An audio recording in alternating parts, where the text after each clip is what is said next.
জানেন ইতিপূর্বে আমরা একটি নির্বাচনের যে আশা করেছিলাম যে নির্বাচনে সকল মানুষ স্বতঃস্ফূর্তভাবে ভোট দিতে পারবে, সেই আশা এই 2026 সালে অন্তর্বর্তীকালীন সরকারের নেতৃত্বে ডক্টর ইউনূসের নেতৃত্বে যে আমরা নির্বাচন পেয়েছি, এই নির্বাচনে আমরা সঠিকভাবে স্বতঃস্ফূর্তভাবে আমরা ভোট দিতে পেরেছি।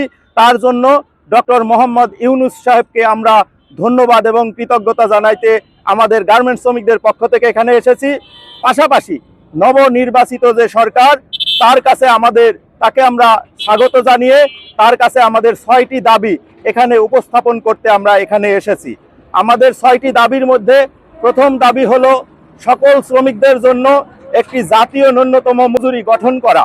কারণ এইখানে দেখা যাচ্ছে এক এক সেক্টরে এক এক ধরনের বেতন হওয়ার কারণে তারা বিভিন্ন ধরনের বৈষম্যের শিকার হচ্ছে। আমাদের দাবিগুলো হলো, প্রথম দাবি হলো সকল শ্রমিকদের জন্য একটি জাতীয় ন্যূনতম মজুরি গঠন করতে হবে।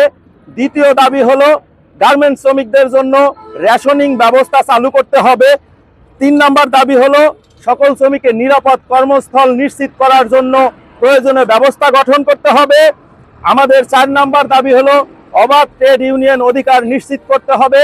আমাদের 5 নম্বর দাবি হলো নারী শ্রমিকদের জন্য এক এক সেক্টরে এক এক ধরনের দেখা যাচ্ছে যে মাতৃত্বকালীন ছুটি দেওয়া হয়। আমরা গার্মেন্টসের শ্রমিক সহ সকল শ্রমিকের জন্য 6 মাসের মাতৃত্বকালীন ছুটি দাবি করছি।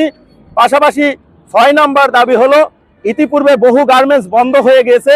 এই গার্মেন্টস বন্ধ হওয়ার কারণে আমাদের বেকারত্ব সমস্যা একটি বড় ব্যাধি হয়ে দাঁড়িয়েছে। এই বন্ধ কারখানাগুলো খুলে দেওয়ার দাবিতে আমরা এই আজকের এই আনন্দ র্যালি এবং স্বাগত মিছিল আমরা করেছি।